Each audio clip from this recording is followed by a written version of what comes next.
And now, ladies and gentlemen, from the heart of the Inland Empire, right here in sunny Southern California, it's Robert Cardoza Live, where we talk about politics, money, and you. This is the intersection of business and politics. And now here's your host, Robert Cardoza. And welcome aboard. I am Robert Cardoza. You're listening to the intersection of business and politics right here on Robert Cardoza Live, where I do an honest, unbiased analysis of the issues confronting you today that affect the decisions that you're going to make for both your personal and your business life. I come to you every Monday through Friday from 4 p.m. to 6 p.m. Pacific Time on Spreaker Radio, Roar Radio 1776, Live 365 Radio, MyCast Live Radio, and just many terrestrial stations worldwide. I'm also here every morning, Monday through Friday, from 6 a.m. to 8 a.m. on 405 Media Radio, and you can catch me there at your pleasure.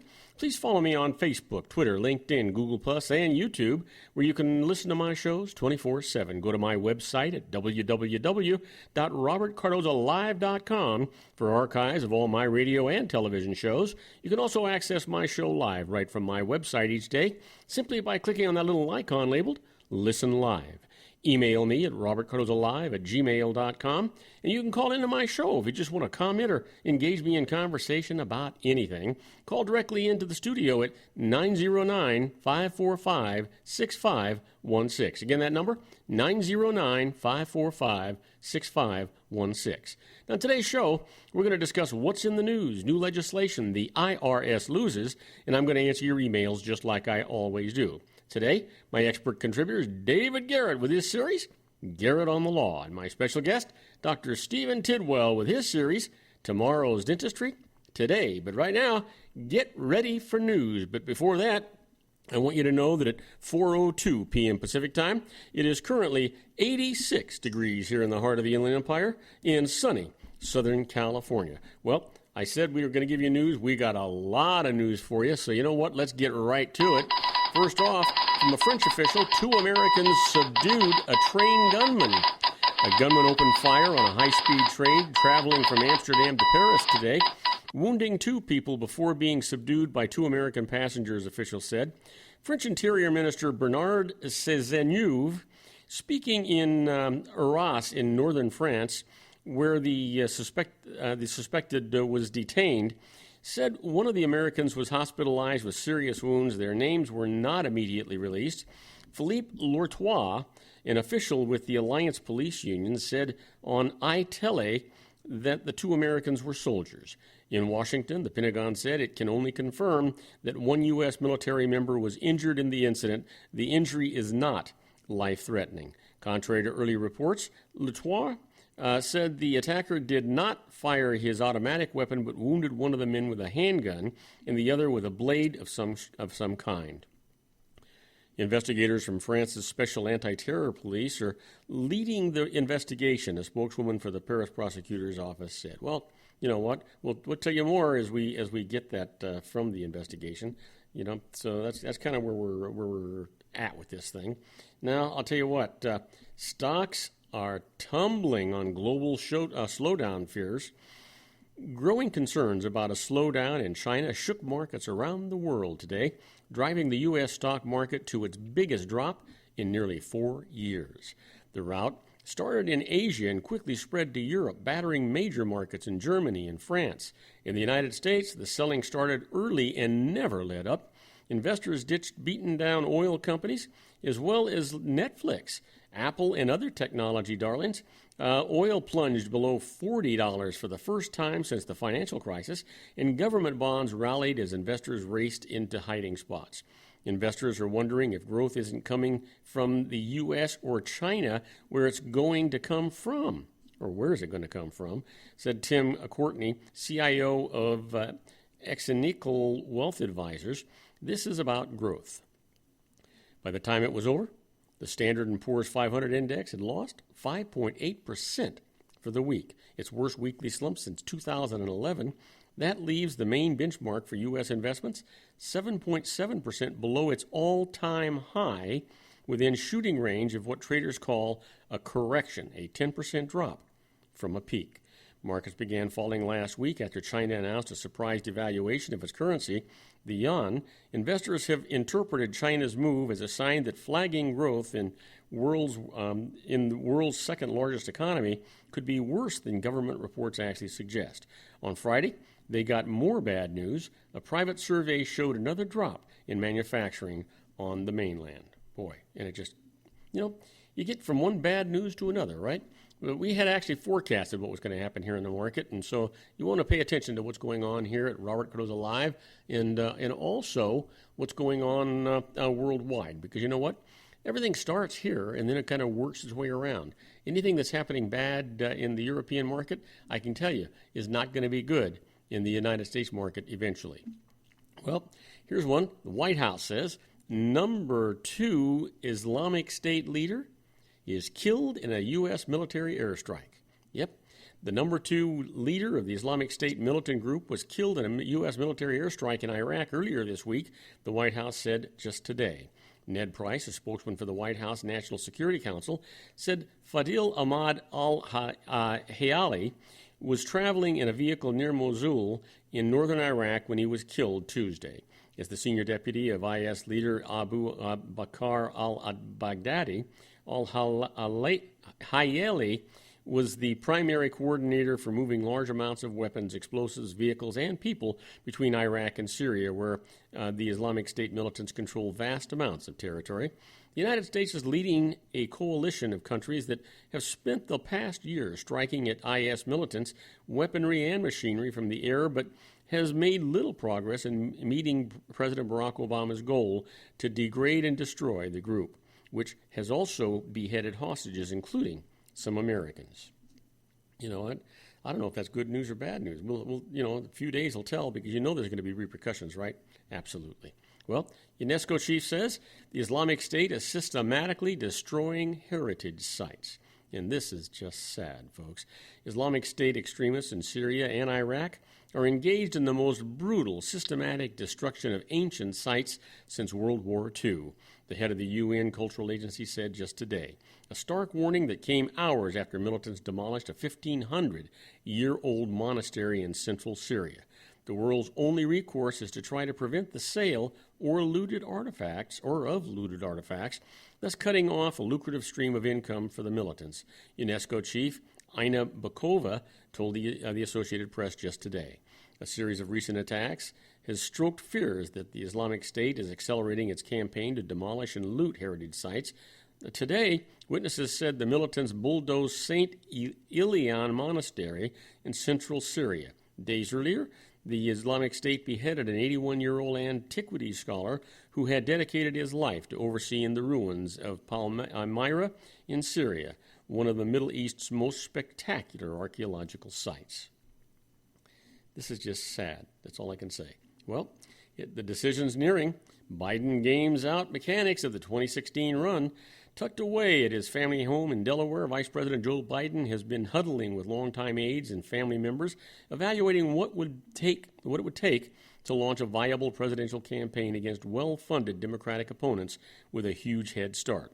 Although Biden has yet to make a decision, his advisors say the vice president and his associates have started gaming out mechanics like fundraising, ballot deadlines, and an early primary state strategy. Also under consideration are the personal consequences for Biden and his family, who are still mourning the death of the vice president's son, Beau Biden, just a few months ago. Now, do not go away. When we come back, I'm going to talk about the newcomer to the Coke scene. Bush competes for Tea Party support. And I'll tell you all about that right after these brief messages. Don't go away. Be right back. If you want to increase your client base and sales, then consider this, the Relationship Building Network at RBN. Given the current economic conditions and challenges, we all need to work smarter, make smarter decisions, invest our hard-earned dollars where it'll yield the best return for our investment. Many business professionals claim that the most effective networking group in Orange County is RBN. No other networking group or organization can offer what RBN offers. Make every year your best year. Join RBN and start reaping the benefits today. Nearly 3,000 businesses have joined RBN and experienced those benefits. Why join RBN? It's one group. It's one membership. It's no renewals. It's all through Orange County. RBN is a freestyle networking group. No mandatory attendance, no restrictions, no rules, and no penalties. Call them at 949-830-5776 or go to their website at rbninfo.com. That's 949-830-5776. If you've ever dreamed of having your own business to make your life secure, you know Water's Edge Wineries might be just the ticket. In 2004, their founder, Ken Lineberger, created the first winery franchise in California. It was a new concept with all of the functionality of a traditional winery, but without the vineyards. They purchased high-quality grape must from one of the largest winemaking companies in the world. Then they craft each wine carefully and bottle it right at their location. The winery was built to satisfy consumer demand for wine by the bottle and by the glass, but still kept the element of allowing customers to bottle their own custom vintage. Now, they're opening urban wineries across the United States under the brand Water's Edge Wineries. If you've ever dreamed of owning your own winery, it may be in reach right now through Water's Edge Wineries. Just give them a call at 909-468-9463, extension 700. That's Water's Edge Wineries, 909-468-9463. Have you ever found yourself caught between a rock and a hard place? The law offices of Blomberg, Benson, and Garrett might be just the answer for you. The attorneys of Blomberg, Benson, and Garrett have been serving the Inland Empire since 1989. They're dedicated to the aggressive litigation of civil, criminal, and real estate matters. Over the years, they have recovered tens of millions of dollars for their clients. The firm's practice specializes in litigation of personal injury, accident, slip and fall, real estate, and criminal law cases. The firm provides clients with the care, accuracy, and dedication of experienced attorneys. Blomberg, Benson, and Garrett is located at 10300 4th Street, Suite 150 in Rancho Cucamonga, California. They've been providing the Inland Empire residents with outstanding legal services for over 25 years. They look forward to providing you with aggressive legal representation. Call them at 909-945-5000, where you can talk to a person, not a machine. That's 909-945-5000, the law offices of Blomberg, Benson, and Garrett. And now let's get back to our show where we talk about politics, money, and you. And I am Robert Cardoza. You're listening to Robert Cardoza live on the street at the intersection of business and politics. And you know what? We're talking news. Let's stay with it. Newcomer Coke scene. Bush competes for Tea Party support. Casting himself as a tax-cutting, passionate government reformer, Jeb Bush drew merely polite applause today from thousands of the nation's most active Tea Party conservatives gathered at the billionaire industrial Koch brothers summit.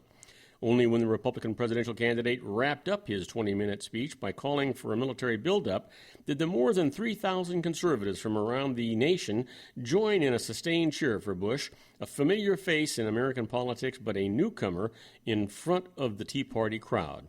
I promise you, if I'm elected President of the United States, I will restore the traditional role of the United States as a leader for peace and security, Bush declared at the annual summit of Americans for Prosperity. He snapped a salute to the audience before he left the stage. Industrials Charles and David Koch have cracked open a door to Tea Party support for Bush, a welcome opportunity for the former Florida governor, whose presidential competitors include several big Tea Party success stories. You know what? And that just keeps right on going, right? Well, Washington tragedy highlights firefighters' youth and passion. One was a college student for whom fighting fires was a summer job. Another had graduated and wanted to make firefighting his career. The third was already a professional firefighter who had gone back to school to earn his master's degree. Tom, I think it's Zebzewski, Richard Wheeler, and Andrew Zijak, the three men who died Wednesday when flames consumed their crashed vehicle in Washington state, were typical of the wildland firefighters who start out as fresh-faced college kids making as little as $12 an hour and then find themselves hooked on the work. 4 others were injured in the canyon, one critically, but their firefighting brothers and sisters had little time to mourn as raging fires forced entire communities to flee their homes 60 miles away. The complex of fires grew more than 100 square miles in a single day, creating a situation too chaotic to even track how many homes had been burned. We have lost them, but I don't know how many. Okanagan County Sheriff Frank Rogers said, We've got no idea. As conditions worsened, emergency officials ordered evacuations in Okanagan with 2,500 residents, as well as Tonasket, a community of 1,000 people in its surrounding area. Not everyone was told to leave, was actually willing to go. I'd been up for about 40 hours, and I was very nervous, very concerned, because the fire was going to take everything we have.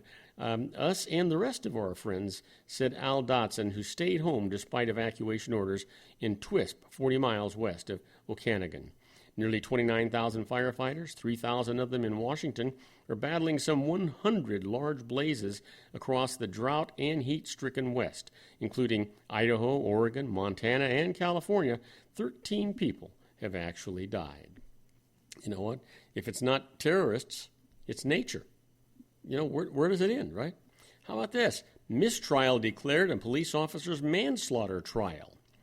In North Carolina, a judge declared a mistrial today after a jury deadlocked in a case of a white police officer charged with voluntary manslaughter in the death of an unarmed black man. Judge Robert C. Irvin declared a mistrial in the case of Charlotte Mecklenburg, I guess it is, police officer Randall Carrick after 4 days of deliberations. Irvin brought the racially diverse jury of 8 women and 4 men back into the Mecklenburg County courtroom about 4:10 p.m. The foreman said they continued to be deadlocked 8-4, and he saw no possibility of reaching a verdict. Honestly, we have exhausted every possibility, the foreman said. Officials did not say which way the 8-4 vote was actually leaning. It just, at least that's not so bad. We can keep going back for another trial on that one. How about this? 10 years after Katrina, New Orleans leaves many behind. Talking about New Orleans, a decade after Hurricane Katrina, people here often reach for the biblical describing an economic and cultural resurrection. Helped by billions in recovery money, buoyed by volunteers, said driven by the gift of its own citizens, the city is enjoying a resurgence. Reforms from schools to policing to community engagement and water management are in progress, buttressing people against the next monster storm. But in the same breath, people also point to the many left behind. This New Orleans is whiter and more expensive, and blacks still suffer society's ills disproportionately, especially in the chronically neglected lower Ninth Ward, a bastion of black home ownership before the flood walls failed. A lot of folks say things are so much better, the economy is so improved, and other people are going to say it is so much worse, said Allison Pryor at the Data Center, a think tank in the city. And both those realities are absolutely true. Isn't that just sad, right? Well, on a lighter note, Woods claims a share of lead at the Wyndham after shooting a 65. Tiger Woods signed up for his first Wyndham Championship, knowing his win would definitely keep his season from ending. He's halfway there. Woods shot a 5-under 65 today to share the second-round lead with rookie Tom Hodge. I'm only at the halfway point, Woods said. Only 36 holes. We've still got a long way to go. Woods and Hodge were at 11 under 129. Hodge shot a 67. Woods and Hodge were just doing absolutely fantastic. The sport's biggest name put himself in prime position to contend for his first victory in more than 2 years, one that would send him into the FedEx Cup playoffs. Woods followed his best round since 2013, a first-day 64 with one almost as good. Now, do not go away, because when we come back, we're going to talk about the IRS loses. You don't want to miss it. We'll be right back, folks. Isn't it time to shine the spotlight on your expertise? The Interview, starring you. Here's your chance to capture 5 minutes of fame with The Interview. This isn't just any interview. This is your opportunity to showcase your expertise and position yourself as a trusted expert in a one-on-one video interview hosted by Robert Cardoza, host of the nationally syndicated show Robert Cardoza Live and powered by AHA Studios. What is it? A professionally recorded video for your use. Robert Cardoza interviews you on the set where he records his show. Professional interview showcases your expertise and value, shot in a state-of-the-art studio. And what's in it for you?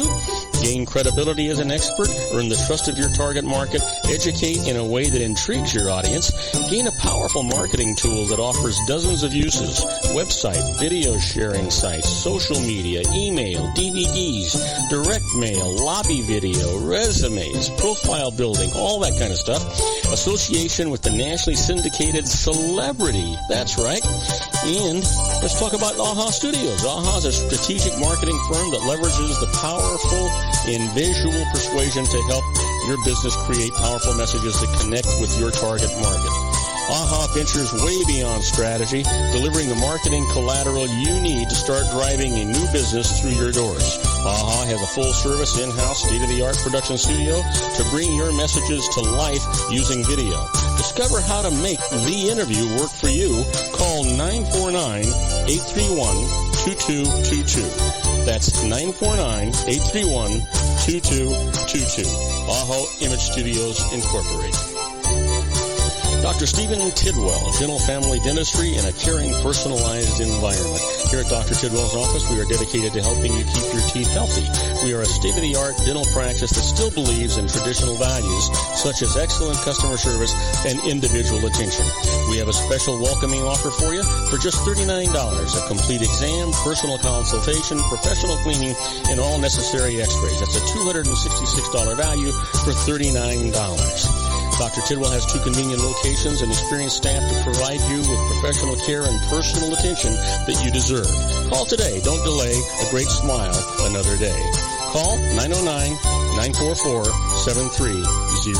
That's 909-944-7308 for Rancho Cucamonga or San Bernardino.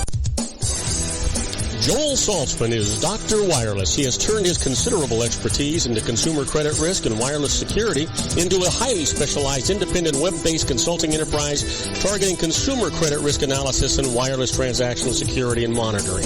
He works as a wireless analyst, veteran independent agent, and consumer liaison for most wireless telecom carriers and equipment manufacturers. For more than 20 years, corporate and private clients and media audiences have counted on his unvarnished advice while weighing the technology, performance, and cost differences between Sprint, Nextel, AT&T, Verizon, and T-Mobile. Joel specializes in setting up mobile wireless hotspots to be used for disaster preparedness, business continuity, and mobile wireless merchant processing solutions. Call Dr. Wireless at 310-400-4900 or go to his webpage at drwireless.com. Again, call 310-400-4900 or his webpage at drwireless.com. You'll be glad you did. And now, back to our show. The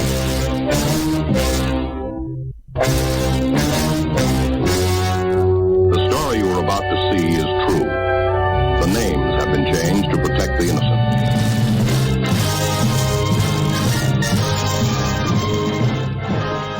Oh yeah, here we are, my favorite part of the show, the IRS loses. And boy, we've got some great cases for you today. First up is the IRS must consider a company's tax payment plan. Here's the story. A company lost money way back in 2005 and fell behind in paying payroll taxes. Now, the new owners returned it to profitability in 2006. At the start of the year, they proposed a plan to pay all current taxes starting in the second quarter of 2006 while paying off the back taxes in installments. But the IRS appeals officer rejected the plan, saying that he had to because the company wasn't paying its current first quarter 2006 taxes. The IRS started collection actions, and the company went to court, and this is what the judge said. The appeals officer was simply wrong to say that he couldn't consider a reasonable payment plan because the current quarter's taxes weren't paid. The IRS is ordered to consider the plan now. You got to love that, right? When the IRS starts doing these stupid things, they got to pay the piper, and that's just the way that it ought to be, right? They got to pay the piper. That's just the right way. I don't know of any other way to actually put that than that they got to pay the piper. How about this? The IRS concedes. You've heard me say it many times. They only concede when you know darn good and well that they can't prevail in court. Let me tell you about this case.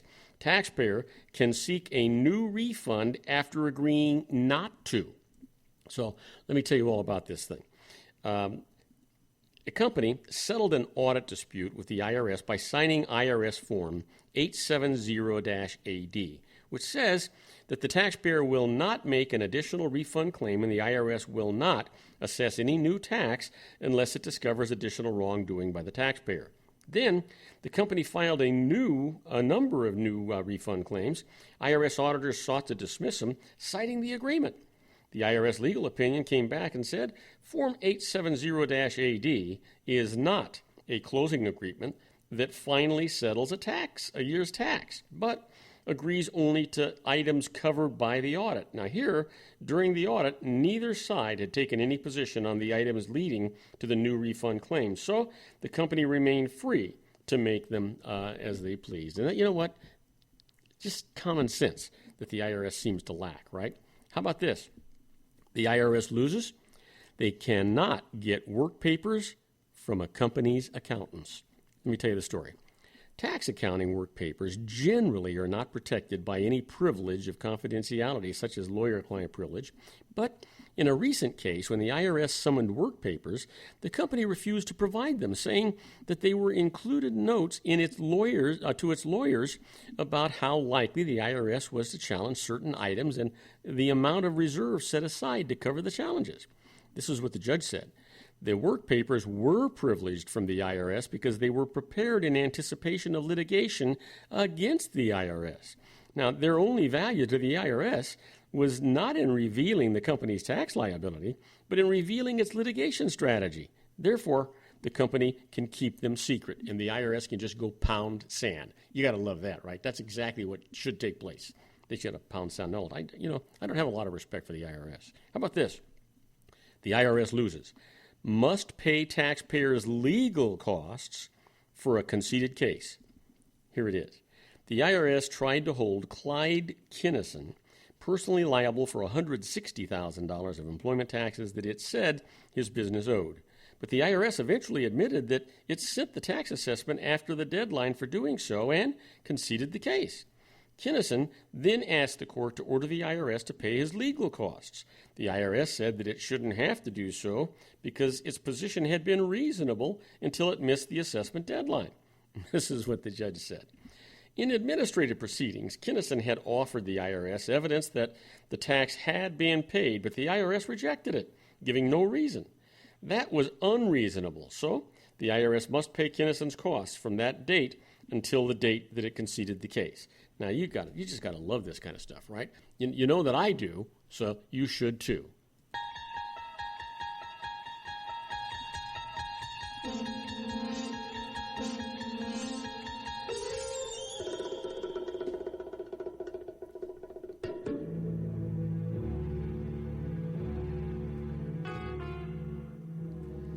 Yeah, don't you ever wish that you were a fly on the wall when the IRS were doing things? Well, that's where we're at right now with this segment, Inside the IRS.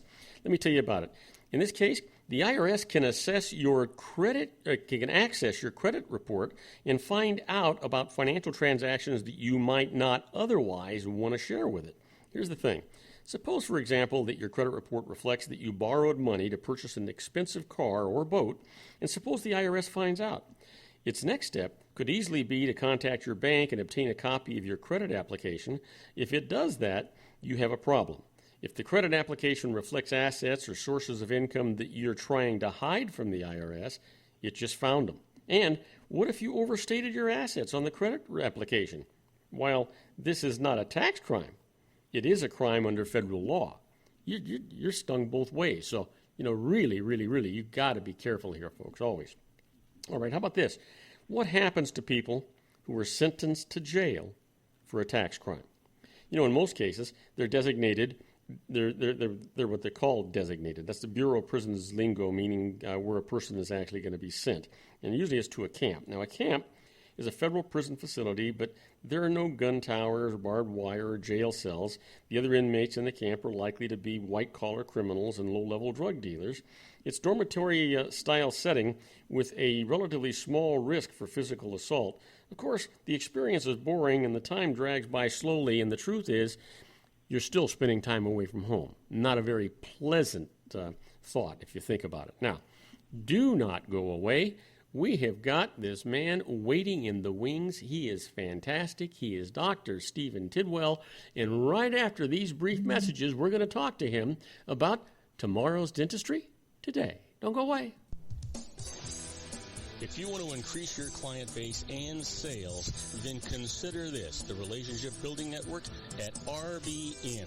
Given the current economic conditions and challenges, we all need to work smarter, make smarter decisions, invest our hard-earned dollars where it'll yield the best return for our investment.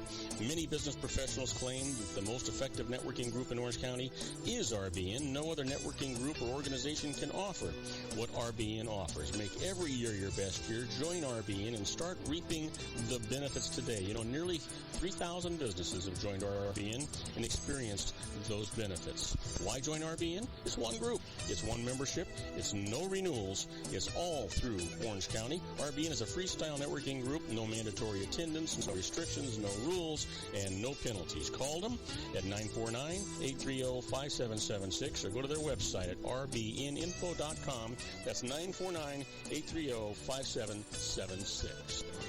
If you've ever dreamed of having your own business to make your life secure, you know, Water's Edge Wineries might be just the ticket. In 2004, their founder, Ken Lineberger, created the first winery franchise in California. It was a new concept with all of the functionality of a traditional winery, but without the vineyards. They purchased high-quality grape must from one of the largest winemaking companies in the world. Then they craft each wine carefully and bottle it right at their location. The winery was built to satisfy consumer demand for wine by the bottle and by the glass, but still kept the element of allowing customers to bottle their own custom vintage. Now, they're opening urban wineries across the United States under the brand Water's Edge Wineries. If you've ever dreamed of owning your own winery, it may be in reach right now through Water's Edge Wineries. Just give them a call at 909-468-9463, extension 700. That's Water's Edge Wineries, 909-468-9463. Have you ever found yourself caught between a rock and a hard place? The law offices of Blomberg, Benson, and Garrett might be just the answer for you. The attorneys of Blomberg, Benson, and Garrett have been serving the Inland Empire since 1989. They're dedicated to the aggressive litigation of civil, criminal, and real estate matters. Over the years, they have recovered tens of millions of dollars for their clients. The firm's practice specializes in litigation of personal injury, accident, slip and fall, real estate, and criminal law cases. The firm provides clients with the care, accuracy, and dedication of experienced attorneys. Blomberg, Benson, and Garrett is located at 10300 4th Street, Suite 150 in Rancho Cucamonga, California. They've been providing the Inland Empire residents with outstanding legal services for over 25 years. They look forward to providing you with aggressive legal representation. Call them at 909-945-5000, where you can talk to a person, not a machine. That's 909-945-5000, the law offices of Blomberg, Benson, and Garrett. And now let's get back to our show where we talk about politics, money, and you. And I am Robert Cardoza. You're listening to Robert Cardoza live on the street at the intersection of business and politics. We're at 4:33 p.m. Pacific time. Currently, this is getting to be cold weather. It's only 88 degrees here in the heart of the Inland Empire in sunny Southern California. Well, I don't want to wait too long because we've got our own Dr. Stephen Tidwell waiting in the wings. He's going to talk about tomorrow's dentistry today. So help me welcome our own Dr. Stephen Tidwell to the show. Hey, Steve. Welcome aboard, buddy. Morning, Bob. How you doing? I'm doing good. Good to have you here. And you know what? If you notice the weather, it's almost sweater time, isn't it? 88 degrees. You know, I mean, yeah. I just saw people walking down the street with parkas on. Yeah, it's crazy. This is nuts. Yeah, last week we're doing triple digits and flirting with 110. This week we can't even hit 90. We don't even know what we're doing down here. Boy, you can say that again. Just crazy stuff. So listen, exciting stuff going on at your office this week. We've had a lot of fun things, Well, my wife came back with the biggest, broadest smile I've ever seen on her face ever. Well, and I didn't know how much she'd want you to share with that, but that was really one of our success stories. Your wife, as with several of the lovely women of your family, are blessed with very, very small working areas in their mouths. And let me tell you, I've fought that a little bit with several of the lovely, very lovely females of your family, and your wife being the first that that I struggle with. And I was so happy that with my new CEREC machine, where I can make the crowns right there, she was not forced to have to deal with a mouthful of an impression tray, stretching her poor mouth out, not having to go through 2 appointments, and just seemed to do so much better than we had done previously when making a crown. And I was so happy that we could be accommodating and provide an improvement over the patient experience that she'd had previously. Well, it's interesting because when she got home, I mean, it's not very often somebody comes home and says, "Hey, honey, you want to see my tooth?" Yeah, I'll bet. Yeah, I hadn't thought about that one. I mean, even as the dentist, there's not very often that I get that one either, Yeah. Other than the kids wanting to show me something before they put it under their pillow. Yeah, really, it's just really cool. So I mean, I want to thank you. She came home a real happy camper. Well, I very much appreciate her picking me as her dentist, and we've enjoyed treating you and your family all these years. It's been a lot of fun for both of us, I think. Yeah, it's been super. And that wasn't my only success story with my machine this week. I also had a missionary who was in country for a very short time. His family comes to see me, and he's in a place where it's almost dangerous to be, so I can't even say where he goes. But he had a very limited amount of time, and we needed to do a procedure that needed to be something a little more permanent than what we did the previous time because of time restraints. And he had enough time to drop by my Rancho office, and instead of making a whole crown, which is what you first think about when we have our little crown-making machine, it was actually what we call an inlay. It was not any bigger than a filling, but because I can do it with this machine and make it so precise, it actually can seal better than a filling due to the limited access. It was way up under his gum between his teeth, an area that I had tried previously with some success, but not perfect success, to seal with a traditional filling. And I was able to deliver this inlay out of milled. It's still composite, the same material we'd use for a filling material, a milled composite inlay that was placed that gave him a perfect seal, great results, and he was able to get that done in a single appointment when he didn't have time to come back for a return engagement, which is what had happened in the previous time. So I was so excited because of the convenience that we had been able to provide a great service, and we weren't limited by the time factor normally that a laboratory would put upon us.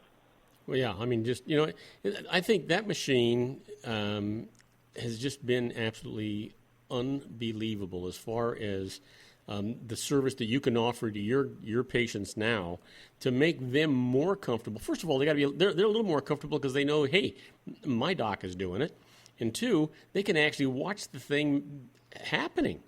Oh yeah. I always get people going out with their phones now that everybody's phone has a video camera, and they all go out and either take pictures or usually video of their crown being constructed. And it's really pretty cute. It has a lovely blue light, and it sprays water all over the place. And makes some funny noises. I don't know if I would call it entertaining, but it's definitely a curiosity factor. Yeah, absolutely. So I want to know what the next piece of equipment that you plan on buying is. You must have your eye on something else because this has been such a tremendous advancement for you that I'm thinking, well, he's liking this. He's talking about this a lot, and he's gonna have to get a bigger office to get some more machines. Well, that may be. Bob, I'm seeing the progression is gathering steam. I went to computerized accounting in the office, the computer to make appointments and handle my accounts and accounts receivable, bill the insurance, do all these kind of fun things. It was DOS. I'll tell you about how long ago that's been. Yeah, I mean... it took me until about 7-8 years ago, I guess it's been about 8 years ago, to finally go to digital x-rays. So figure how long that was. Well, now, in only 8 years, I've progressed to the crown-making machine. So you can see we're gathering speed on this stuff. Oh, yeah. I don't know, maybe a laser. There's a couple of those things that look interesting. There's, that's probably the leader in the clubhouse. It'll be a few years before I do that, but it may not take me another 8 years. I'm just by track record, I would say that it's probably going to happen a little sooner than that. Yeah. Yeah, I would think so. I mean, you can't have the kind of success that you're enjoying with this new crown machine, and I don't know if I should call it that, but I don't know what you would call it. But you can't have that kind of success and not say, okay, I need to take the next step too. When I feel a little more like I've really mastered this, I'll probably do that. At this point, I'm the learning curve is pretty steep, and I've worked my way up it pretty well. Mm-hmm. And but there's so much more, and that's why they call it practicing dentistry. There's so much more that we can do all the time, and I'm thrilled to say that I'm doing a little more than scratching the surface. But I can actually do braces with this thing. Holy cow! Really? Yeah, with the new. The brand that has made the big splash that everybody identifies with is Invisalign. Right. Clear Correct, I believe, is the one that we work with, which is, it's an offshoot. You call it Kleenex, call it tissues, it's like, And so we can actually scan in the full mouth of teeth with this machine, and then that gets emailed off the same way that we would email off, or the same way we would actually UPS off the models. And computerized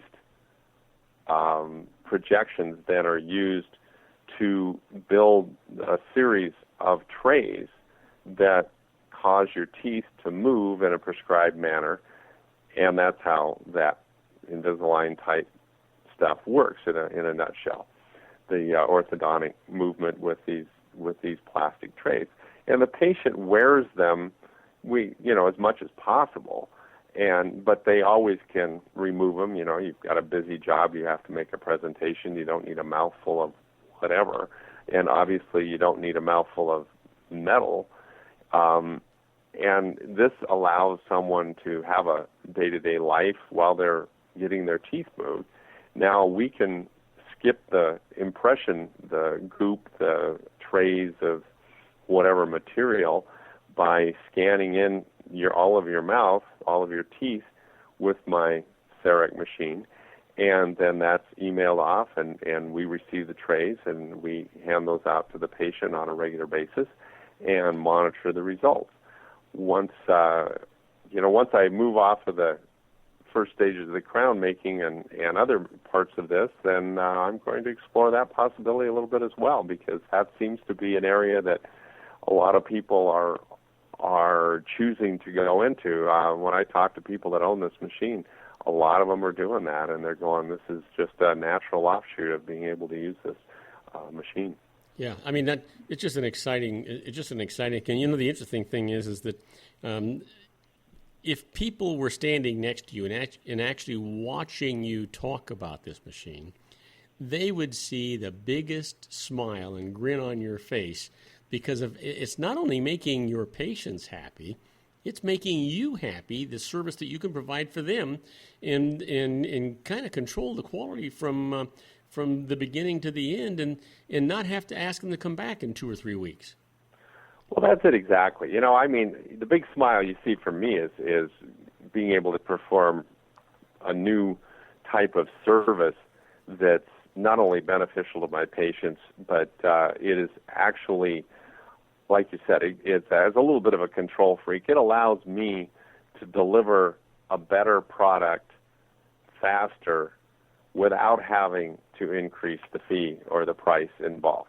I have to pay for my machine, but, when I pencil this out, it costs about as much to me as it did for me to hire somebody to make my crown. Oh. So I'm going, hey, this is great. I don't have to pay any more, from the standpoint of, the business end of it. You could explain that better than I ever could. I get to depreciate and do this or that with it, and so, that part's all really nice.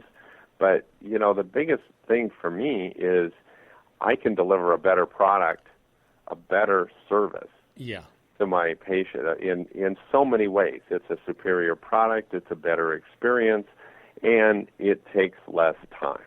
It's costing my patients less because the average patient has to take half a day off to go to the doctor, the dentist, whatever it happens to be. You're blowing off a half a day, whether it's morning or afternoon. Right. Hey, I have to leave at lunchtime. I got to go to the dental appointment. I'll be in late. I'll come in after lunch because I have to go to the dentist. Well, now you only have to do that once. Yeah. And think about what that is in loss of productivity and wages and everything else. You're saving the patient a lot of inconvenience. Oh, and money too. It's not just inconvenience. Exactly. Time is money, Steve. And so when you're talking about that patient taking time off, they're not getting paid for that time off, or at least they're not being productive during that time off. So you're ahead of the game way all over the place. In fact, as I'm speaking about this, Bob, I'm starting to think, maybe what I should be doing is marketing to employers. Oh, yeah. And you can lessen your employee time off by using Dr. Tidwell and a CEREC machine. Yeah, absolutely. Hey, give out your contact information before we go on this break. I'm at www.tidwelldentistry.net. That's the easiest way to find me. It shows both of my phone numbers, which are in Rancho Cucamonga, 909-944-7308, and in San Bernardino, I'm at 909-881-3336. And we're talking to our own doctor. TidwellDentistry.net. I'm sorry, you know what? I talked over you. Say that one more time. TidwellDentistry.net. That's my website. Okay. And we're also on Facebook. You should check it out. I've got a nice inclusion of you, Bob. Oh, I will. I can guarantee it. As soon as I'm off the air, I'll look at it. We're talking to our own Dr. Stephen Tidwell with Tomorrow's Dentistry Today. Don't go away because when we come back, he's going to talk some more about these new innovations that are going on. You don't want to miss them. We'll be right back. Isn't it time to shine the spotlight on your expertise? The Interview, starring you. Here's your chance to capture 5 minutes of fame with The Interview. This isn't just any interview. This is your opportunity to showcase your expertise and position yourself as a trusted expert in a one-on-one video interview hosted by Robert Cardoza, host of the nationally syndicated show Robert Cardoza Live and powered by AHA Studios. What is it? A professionally recorded video for your use. Robert Cardoza interviews you on the set where he records his show. Professional interview showcases your expertise and value, shot in a state-of-the-art studio. And what's in it for you? Gain credibility as an expert, earn the trust of your target market, educate in a way that intrigues your audience, gain a powerful marketing tool that offers dozens of uses, website, video sharing sites, social media, email, DVDs, direct mail, lobby video, resumes, profile building, all that kind of stuff. Association with the nationally syndicated celebrity. That's right. And let's talk about AHA Studios. AHA is a strategic marketing firm that leverages the powerful in visual persuasion to help your business create powerful messages that connect with your target market. AHA ventures way beyond strategy, delivering the marketing collateral you need to start driving a new business through your doors. AHA has a full-service, in-house, state-of-the-art production studio to bring your messages to life using video. Discover how to make the interview work for you. Call 949-831-2222. That's 949-831-2222. AHA Image Studios, Incorporated. Dr. Stephen Tidwell, Dental Family Dentistry in a caring, personalized environment. Here at Dr. Tidwell's office, we are dedicated to helping you keep your teeth healthy. We are a state-of-the-art dental practice that still believes in traditional values, such as excellent customer service and individual attention. We have a special welcoming offer for you for just $39. A complete exam, personal consultation, professional cleaning, and all necessary x-rays. That's a $266 value for $39. Dr. Tidwell has 2 convenient locations and experienced staff to provide you with professional care and personal attention that you deserve. Call today. Don't delay. A great smile another day. Call 909-944-7308. That's 909-944-7308 for Rancho Cucamonga or San Bernardino.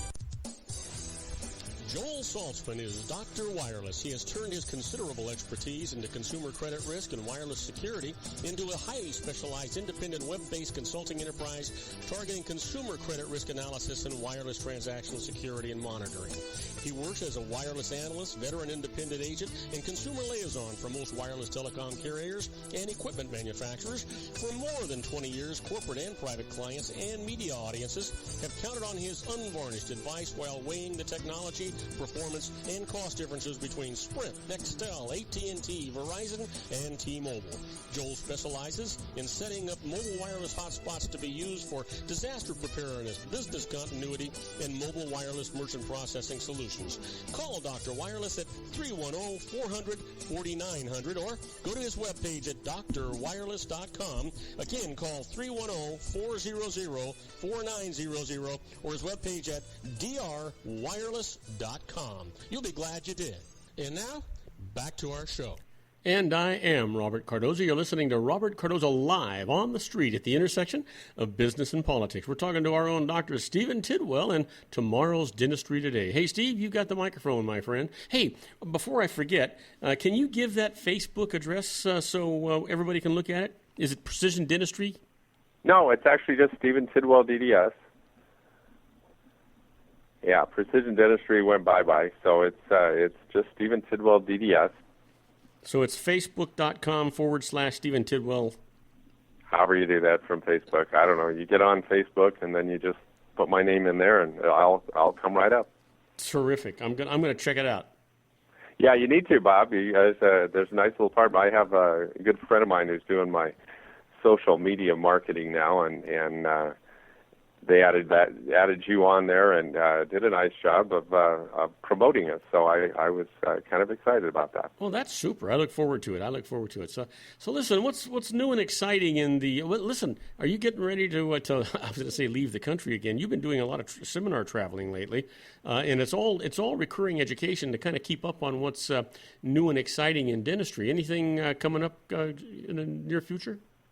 Oh yeah, we are required by the state to do so much, 25 units a year, or 25 hours a year of continuing education is required by us to maintain our license. I'm afraid I've already got my 2 years worth. We renew every other year. Mm-hmm. I've already got my 2 years worth since December, so I'm a little ahead of the game. But we're coming up on the CEREC 30 conference, which is the 30 years that they've actually been using this technology that I now have. Happily, I'm in about this is probably the 10th generation. I really don't know exactly. But they've made continual improvements in this over the years, and it was only this newest generation that interested me enough to where I felt like I was willing to be part of it. But the CEREC 30 conference will be in Vegas here the end of next month. It'll be the 18th, 19th, and 20th of Vegas, September in Vegas. And so I'm very excited about that. The lineup of speakers, breakout sessions, even entertainment. I guess there's a group called Train that tells you, I'm still listening to the Eagles. So you're listening to the right set anyway. Yeah. So. They have a lot of things going on. I'm very excited about not only listening to what the speakers and the instructors and the classes will teach me, but I'm also interested in interacting with a whole bunch of different people that already have this machine and really finding out some of the nuts and bolts things that will help me on a day-to-day basis. Well, you know what? That's exciting. One of the things that I know you wanted to talk about today, and we touched on it a little bit last week, was the fact that there are some people that just do not go to the dentist. It's either because of fear is the number one factor, you said, but it's also money and stuff like that. And they really shouldn't not go to the dentist because arrangements can always be worked out, can't they? Well, the key on all of this, Bob, is the ounce of prevention still beats the pound of cure. But you mix in several of these factors together, and fear is still the overriding. And there's a lot of reasons for that, a lot of bad experiences, either by the person directly. I see a lot of them where the parents have had an irrational fear and have not been able to keep from passing that along to their children. I can tell you stories about that. But that's really overall, and then that taints everything else. Now, if I can find an excuse, I don't have dental insurance, so I guess I can't go to the dentist. Well, dental insurance is great, and the people that have it should just get on their knees and say thank you very much. But, for the most part, you're paying anywhere from, $400 to $800 a year to get someone to give you $1,000. Yeah. And that's really what it comes down to. And maybe you're going to use that $1,000 this year, and maybe you're not, but you're still paying the $400 to $800 a year. Now, if you're getting a bunch of things done, you need root canals or crowns, you've let a lot of stuff go, and it's great to get dental insurance. And there's different kinds of dental insurance. We have your standard indemnity plan, which you just don't see much of anymore. That's for people like the CEO of, fill in the blanks of some multi-million or billion-dollar corporation. They can take their insurance. Those are the people that don't even need it. But they can take their insurance to anybody, and it'll pay a very large percentage of what they need to have done. Now, those things are wildly expensive, but, the company's paying for it. They don't care. Yeah. So then you get down to normal people again, and now we have what we call a PPO, which is a preferred provider option. And that does two things. It gets you a plan that pays for services rendered, usually a percentage. So if you have a procedure done, it'll pay 100, it'll pay 80, or it'll pay 50% of the fee that they have contracted with the dentist. Now that's really important, because now you're not going to have to pay whatever, the insurance or whatever the dentist wants. He's in Beverly Hills, and, some of these guys get $2,000 for a crown. Well, I don't even get $1,000 for a crown, but if their PPO insurance plan says, no, you're only going to have to pay $900 for this crown, it doesn't matter what the dentist normally charges. If he contracts with that insurance, that's what you're going to pay. And that's one of the things that a PPO will get you. Even if they aren't paying for that procedure for whatever reason, you've already exceeded your maximum or whatever, that's the fee that you're going to be contracted at. So there's an advantage to that. That's the PPO, and then usually your insurance will pay $1,000, sometimes $1,500. Every once in a while, we'll see a larger amount, $2,000, or every once in a blue moon, $2,500 per year, and that's usually a January thing. And that's important because a lot of times at the end of the year, you can do part of the procedure and bill that, and then do the other part after the first of the year, and you could basically double up your insurance without really interrupting the treatment in the middle. Now, the third type of a dental insurance there is called an HMO, a health maintenance organization, and what that does is a prepaid dental plan, which means that you pay, say, $25 a month. Well, the insurance plan takes $15 of that, and that's their administrative costs and their profit. And then $10 goes to the dentist, whether he sees you or not. That's what he gets. Now, in all fairness, at this point, now you are entitled to the fee schedule that's contracted between the dentist and you through your HMO. Many times that you'll see that a lot of procedures are free or very, very inexpensive. Well, as a result, your dentist doesn't want to see you. He doesn't want to do free procedures. He's not getting paid for it. There's nothing coming from the insurance company to him outside of that $10 a month.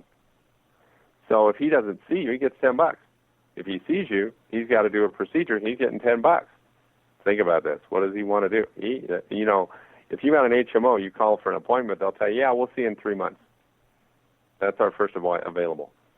If you tell them, hey, I've got cash and I want to pay full fee, they'll see you tomorrow. But if you got an HMO, we'll see in 3 months. And then when you finish up with that part of it and you're ready for the next part of your treatment, well, here, we'll appoint you in 3 months. At least he's going to get $30. Yeah. And maybe you'll forget about it for another 3 months, and he'll get another $10 a month. Well, obviously, it's not one patient. You've got panels of hundreds, potentially thousands of patients where it's generating that $10 times all of those people. And that's how he can make it work. But the way you get treated, it's a little like a cattle call. It really is. Do as little as possible, do the least amount possible, and then they also are trying to bill you for exceptions, exclusions, add-ons, because that's the only way they can make any money. It's like building a house, right? Yeah, a little bit. That's a contract. It's a when you're building like, a house, it's a little like you're trying to build a 2-room bungalow, and the contractor keeps coming back to you saying, "Don't you really want to make this a 4-bedroom, 3-bath, 2-story place? We can do a lot for you if you want. This lot will handle that." Yeah, I think what I was getting to was the add-ons. When you're building a house, when you start adding things on, is when the costs really start going up. Of course. Yeah. But but that's they try to make sure that you understand that you really can do this, do the add-ons. There's lots of them for you here, and you really need this. But unfortunately, your insurance won't pay for that. Yeah. But the thing about it is that, like I said, if you have insurance, somebody's going to pay you $1,000 or $1,500. But you think about it, you're spending this monthly amount. Well, if you took the $25 a month, $25 a month, that will usually cover your X-rays, exam, 2 cleanings every year, and you're not paying a percentage. You're just paying the dentist, and that's full fee. Yeah. And so, the thing is that it's not that expensive. It's really not. And considering what happens to you if you don't take care of your teeth. Oh, yeah. And then, of course, there's always plans. You talk about, there are payment plans, there's things. I'm sorry. I gave up years ago on being the Bank of Tidwell. Yeah. So I just don't do that anymore.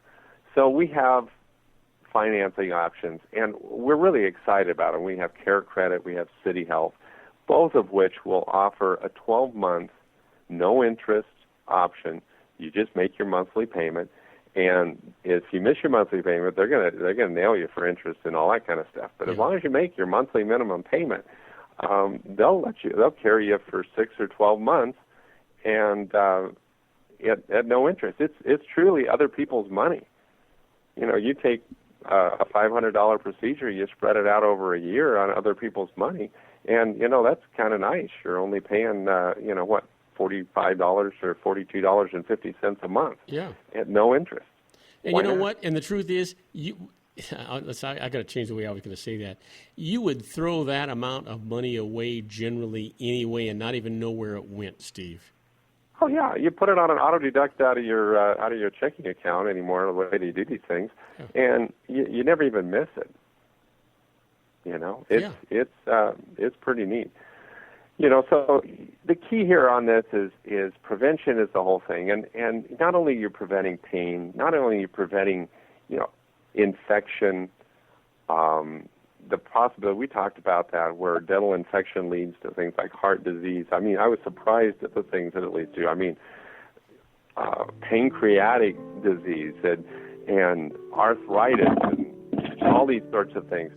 And not only you're preventing all those sort of things, but you're also preventing time off from work and increased cost. It doesn't make sense not to. Yeah, absolutely. So listen, my friend, give out that contact information one more time. We got about 20 seconds. It's Dr. Stephen Tidwell. I'm at Facebook. Look up Stephen Tidwell DDS.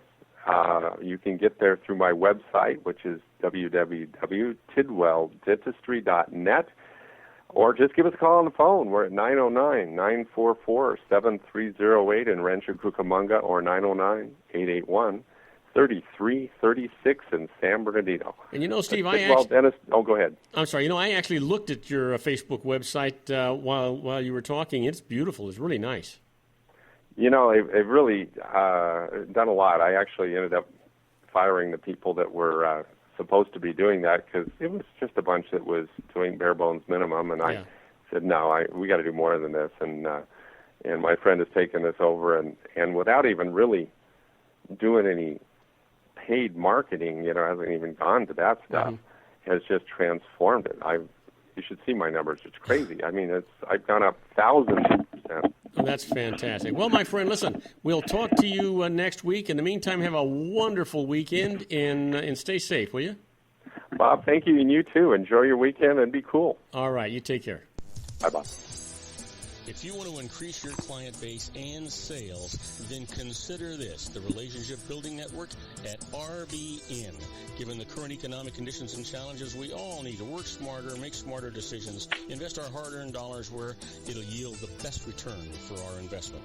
Many business professionals claim that the most effective networking group in Orange County is RBN. No other networking group or organization can offer what RBN offers. Make every year your best year. Join RBN and start reaping the benefits today. Nearly 3,000 businesses have joined RBN and experienced those benefits. Why join RBN? It's one group. It's one membership. It's no renewals. It's all through Orange County. RBN is a freestyle networking group. No mandatory attendance, no restrictions, no rules, and no penalties. Call them at 949-830-5776 or go to their website at rbninfo.com. That's 949-830-5776.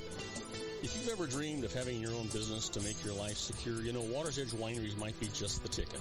In 2004, their founder, Ken Lineberger, created the first winery franchise in California. It was a new concept with all of the functionality of a traditional winery, but without the vineyards. They purchased high-quality grape must from one of the largest winemaking companies in the world. Then they craft each wine carefully and bottle it right at their location. The winery was built to satisfy consumer demand for wine by the bottle and by the glass, but still kept the element of allowing customers to bottle their own custom vintage. Now, they're opening urban wineries across the United States under the brand Water's Edge Wineries. If you've ever dreamed of owning your own winery, it may be in reach right now through Water's Edge Wineries. Just give them a call at 909-468-9463, extension 700. That's Water's Edge Wineries, 909-468-9463. Have you ever found yourself caught between a rock and a hard place? The law offices of Blomberg, Benson, and Garrett might be just the answer for you. The attorneys of Blomberg, Benson, and Garrett have been serving the Inland Empire since 1989. They're dedicated to the aggressive litigation of civil, criminal, and real estate matters. Over the years, they have recovered tens of millions of dollars for their clients. The firm's practice specializes in litigation of personal injury, accident, slip and fall, real estate, and criminal law cases. The firm provides clients with the care, accuracy, and dedication of experienced attorneys. Blomberg, Benson, and Garrett is located at 10300 4th Street, Suite 150 in Rancho Cucamonga, California. They've been providing the Inland Empire residents with outstanding legal services for over 25 years. They look forward to providing you with aggressive legal representation. Call them at 909-945-5000, where you can talk to a person, not a machine. That's 909-945-5000, the law offices of Blomberg, Benson, and Garrett.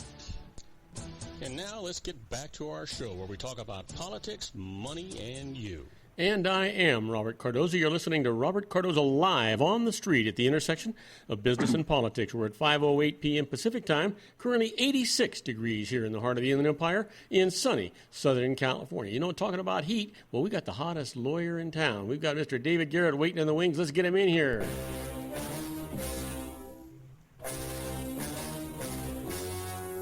The story you are about to see is true. The names have been changed to protect the innocent. And now, ladies and gentlemen, coming to you from the bowels of the Hall of Justice, our own legal guru, David Garrett, attorney at law. Hey, David, welcome aboard. Good to have you with us, my friend. Yeah, you too. How's everything going today? You know what? Things are going. We have had some equipment changes and some transitions going on, and there's always been little snafus happening. It just seems like, I get up at some ungodly hour of the morning because the people that sold me this new software stuff are out of the country, actually. And so I had to accommodate their business hours. Looks like today's the first day that we've actually had it running pretty much without a glitch. That's working out pretty good for me. I'm fairly happy, especially since yesterday and today were our first days in full syndication, and this new software was absolutely critical to us being able to do that. So we can add all the stations electronically, and I don't have to try and supervise each one of them independently. They're all going on at the same time, so it works out really good. Oh, that's great. Yeah. So listen, I want to know what kind of fish you got and how many of them you got last week. Well, I had a daughter get married last week, so she kind of interfered with my fishing. I saw the pictures, David. What a beautiful, beautiful young lady. And my goodness, you looked pretty good, too. Oh, well, thank you. Yeah, we had a good time there, and I'm happy to, with her and her new husband. Her new husband's a real good guy, and was just a very happy father last weekend. So well, that's super. That's super. And you know what? I saw the picture on. I don't know if it was on Facebook. Yeah, it must have been on Facebook that you posted that, right? Yeah. Yeah, and it was she's just a beautiful, beautiful young girl. Well, thank you. Yeah, I'll tell you, that Facebook thing, I'm still kind of trying to figure it out, but every once in a while I can get one in there. So there's days I hate it and there's days I love it. Most of the time it's just extra add-on work that I've got to do. But with the radio and stuff going on, you don't have much choice. You've got to use these social networks. Exactly. But for me, it's kind of nice because I follow you, and when you post something, I actually get it. And I enjoyed looking at those pictures. So just so you'll know that some people are actually looking at that, David. Well, thank you. Yeah, the thing I'm confused now about is this tagging thing, and I think I know what it's all about. I just can't seem to figure out how to do it right on my phone. So I don't know. One of these days I'll figure it all out. Yeah. Oh, well. Yeah. So I'm going fishing this weekend. I'm going to take a trip out to Catalina and see what we can do out there. Well, sounds good. Sounds really terrific. So listen, what's new and exciting? I sent you some stuff, and I had to apologize. I've already forgotten what I sent you, so I'm assuming you've got something prepared for today. Well, I do, and I kind of got out in left field here because I ran across a couple things that I found interesting and thought we ought to talk about it. It's a contrast of two different cases. And this one, surprisingly enough, has to deal with First Amendment rights and our high school students. That seemed, pretty interesting to me. I don't know. I hope I don't bore everybody with it, but well, no, anything that's got to do with high schools. I mean, you know what? I graduated from high school in 1963, so I mean that's going to take me way back. Oh yeah. Well, you were in the area of when some of the case law in this First Amendment stuff was developing, and the thing that's kind of interesting with all this is, back then you could pretty clearly define what was in school and out of school communications. Mm-hmm. Nowadays, the court's kind of dealing with the dilemma of how do Twitter and Facebook and all these other social media things, how do you really define that contrast between what would be deemed philosophically an in-school communication and what would be one out of school? Because part of that, is a focus on who is the intended audience. So it's it's a very interesting area. I think it's still under development, but in the past in school, well, you had your targeted school audience right there. Out of school, well, just as it implies. Nowadays, what if somebody posts something outside school hours, but the targeted audience is all of the friends and students on the social media that are, that would cross over to what I would characterize as an in-school kind of communication. You're specifically targeting the scholastic environment. And that's one of the areas that the courts kind of got into with this. And both of these are cases involve social media communication. So Well, let me kind of they couldn't have go gone ahead. back. They couldn't have gone back to '63 then, because I mean, computers were just getting started. No, that's the change. Now we're dealing with this issue of social media. Yeah. Back in the '60s, we were dealing with one of the primary cases was some guys wearing black armbands. Oh yeah. When they came to school. Yeah. So that communication that. In this case, I think the court concluded it was protected speech, was clearly in school because they walked into school with the black armbands on. And there would be a distinction on how, well, there ultimately wasn't, but the court started drawing distinctions about certain things you could, if you said it in school, would definitely be subject to censorship. On the other hand, if you said the same thing out of school, it may not be. Right. So that's kind of what I was addressing there. But let me tell you about this first guy here. It's a guy up in Minnesota, and he was an honor student at the school, a 4-time recipient of Scholastic Achievement Award, varsity letterman on football, basketball, baseball. Just a top-flight individual. And he'd been admitted to North Dakota State University, just pending completion of his schoolwork. What happens to this individual is there's a website out there that's called Roger Confessions, and that apparently the high school's Roger High School, and, this is just kind of a little gossip website. Mm-hmm. The question is posed, did this individual actually make out with, and they give a name of a teacher at Rogers High School? The kid makes a smart aleck comment of, actually, yes, is what he says. Only response. This apparently percolates out there for a little bit, and ultimately the school finds out about it, and they initially suspend him for a period of time, then they double the suspension. The teacher, not the student, right? No, the student. The student? For making that comment about the teacher. I thought you were going to say the teacher got fired. No, we never got into that side of this case, but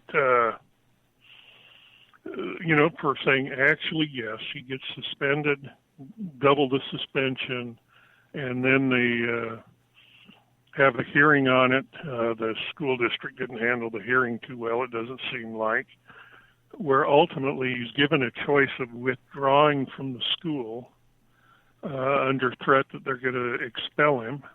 And if he got expelled, he'd lose his acceptance into the university. So rather than getting expelled and losing that acceptance, he voluntarily withdrew. To make things a little bit worse, you got a police guy that gets on there and says in open news reports and stuff that the individual could be facing felony charges, that his comment of actually yes was the same as crying or yelling fire in a movie theater. They made no effort to conceal or protect the minor's identity. So they kind of think this guy is a bad kid. Well, they turn the evidence over to the district attorney, and the district attorney doesn't file charges. I mean, there was no criminal behavior there, and that kind of all works its way through. But at the end of the school year, the individual, through his parents, files a complaint for violating his First Amendment rights. And the question the court's presented with is, does this statement of actually yes, which the kid says, I intended this as a joke, being a sarcastic, does that, was it a violation of his First Amendment rights? So Well, let's finish that story when we come back from this commercial break, David. We're talking to our own David Garrett on the law, and we'll be right back with David. He'll finish the First Amendment right case right after these brief messages. So please don't go away. We'll be right back. Isn't it time to shine the spotlight on your expertise? The Interview, starring you. Here's your chance to capture 5 minutes of fame with The Interview. This isn't just any interview. This is your opportunity to showcase your expertise and position yourself as a trusted expert in a one-on-one video interview hosted by Robert Cardoza, host of the nationally syndicated show Robert Cardoza Live and powered by AHA Studios. What is it? A professionally recorded video for your use. Robert Cardoza interviews you on the set where he records his show. Professional interview showcases your expertise and value, shot in a state-of-the-art studio. And what's in it for you? Gain credibility as an expert, earn the trust of your target market, educate in a way that intrigues your audience, gain a powerful marketing tool that offers dozens of uses, website, video sharing sites, social media, email, DVDs, direct mail, lobby video, resumes, profile building, all that kind of stuff. Association with the nationally syndicated celebrity. That's right. And let's talk about AHA Studios. AHA is a strategic marketing firm that leverages the powerful in visual persuasion to help your business create powerful messages that connect with your target market. AHA ventures way beyond strategy, delivering the marketing collateral you need to start driving a new business through your doors. AHA has a full-service, in-house, state-of-the-art production studio to bring your messages to life using video. Discover how to make the interview work for you. Call 949-831-2222. That's 949-831-2222. AHA Image Studios, Incorporated. Dr. Stephen Tidwell, Dental Family Dentistry in a caring, personalized environment. Here at Dr. Tidwell's office, we are dedicated to helping you keep your teeth healthy. We are a state-of-the-art dental practice that still believes in traditional values, such as excellent customer service and individual attention. We have a special welcoming offer for you for just $39, a complete exam, personal consultation, professional cleaning, and all necessary x-rays. That's a $266 value for $39. Dr. Tidwell has 2 convenient locations and experienced staff to provide you with professional care and personal attention that you deserve.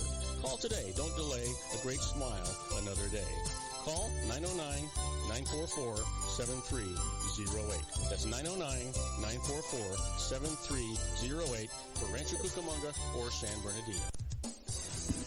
Joel Saltzman is Dr. Wireless. He has turned his considerable expertise into consumer credit risk and wireless security into a highly specialized independent web-based consulting enterprise targeting consumer credit risk analysis and wireless transactional security and monitoring. He works as a wireless analyst, veteran independent agent, and consumer liaison for most wireless telecom carriers and equipment manufacturers. For more than 20 years, corporate and private clients and media audiences have counted on his unvarnished advice while weighing the technology, performance, and cost differences between Sprint, Nextel, AT&T, Verizon, and T-Mobile. Joel specializes in setting up mobile wireless hotspots to be used for disaster preparedness, business continuity, and mobile wireless merchant processing solutions. Call Dr. Wireless at 310-400-4900 or go to his webpage at drwireless.com. Again, call 310-400-4900 or his webpage at drwireless.com. You'll be glad you did. And now, back to our show. And I am Robert Cardoza. You're listening to Robert Cardoza Live on the street at the intersection of business and politics. We're talking to our own legal guru, David Garrett, on the law. Hey, David, you've got the microphone. We were talking about First Amendment rights when we went on our commercial. Yeah, definitely. Well, let me give you the other case because it's kind of the facts of it because they're interesting to contrast these two. The next case is one that comes down out of Mississippi, and apparently what happened here was there was this young boy that apparently heard rumors that were circulating around the school about a couple of coaches having inappropriate conduct with some of the female students, and this guy got exercised by that, and his method of expression was to post a rap recording containing threatening language against the 2 high school coaches on the internet. puts it on his Facebook page and then on his YouTube page. And some of the things they allege, and I can't even use the language that's in that rap song, but he threatens them, tells them, "You better watch your back. I'm going to hit you with my Ruger," Ruger being obviously a reference to a pistol. Right. Going to get a pistol down your mouth. And then another one up, if you want to cap referencing the coaches. And so it's against these two things that the court kind of looks on what is protected speech and what's not. The thing that was of interest to me is in both of these cases, the comments by the students were done after hours outside the school environment. And in the case of the rap song, it goes on for a while, talks about all the things he thinks that teachers are going, and then threatens to do violence to them. In the case of the first case, some of these arguments that the school district met for censoring, to me, were just kind of out in left field. They tried to say they had a right to censor the student and expel him, and because the statement of actually yes to the comment about making out was obscene. They tried to argue that it was lewd conduct, and I didn't quite see either of those things, lewd and vulgar speech. I'm confused. They asked if he was making out with the teacher. He said yes, and then he got suspended for that, for lewd conduct. And I mean, he didn't. He all he did was answer their question. Yeah, and making out, I guess my understanding of that phrase, and I think most people would just consider it a reference to kissing. Yeah, that's what I would think. Yeah. They tried to defend their actions as saying it was lewd and obscene. I mean, there's a big discussion about obscenity standards here that, when can obscene material can be censored. It isn't absolutely protected under the First Amendment. But the fact that they would even attempt to argue that a reference to kissing was lewd and vulgar and obscene, just kind of missed the boat, in my opinion. Out of curiosity, what state was this in? This one was in Minnesota. And the other one's happened down in Mississippi. That's good. So that doesn't... Go ahead. Yeah, that doesn't do anything for me. Minnesota, I suppose that's up toward Quaker country, and you might, I don't know, but I don't know that to that extent. I don't know that the school did this, or the school district did this, or they did it in tandem, but it just seems so ridiculous to me. Yeah. I read this thing and I go, come on, wouldn't the better approach to this whole thing have just been, at best, brought the kid in there and said, "Hey, why don't you apologize and let's go on to something else?" I mean, I didn't understand this. Yeah. But the real thrust that applies to both of these cases is whether or not the communications by the students are something that are going to interfere with the proper operation of a school, or potentially, under a reasonable standard view, interfere with the operation of the school. They tried to, in the Minnesota case, they tried to argue that this comment would disrupt classes and cause all sorts of problems there. The reality is it didn't do anything, and I think probably most of the students that maybe at best were titillated by it, and it all kind of disappeared out into the woodwork, and nobody thought about it. But when we get to the case down there in Mississippi, the thing I struggled with there was, the rap music method of communication, just in and of itself. A lot of times, I'm not a rap expert, but it threatens all sorts of crazy things, and it seems to go to the shock value of what's said in the rap song as the method of communication. And you got to wonder whether or not, what the kid was saying there was actually intended to be threats or intimidation of a student, or intimidation of the teachers to the extent it would interfere with operation of the school. I can tell you the outcome of the two cases was in Minnesota, the school district basically got it wrong, and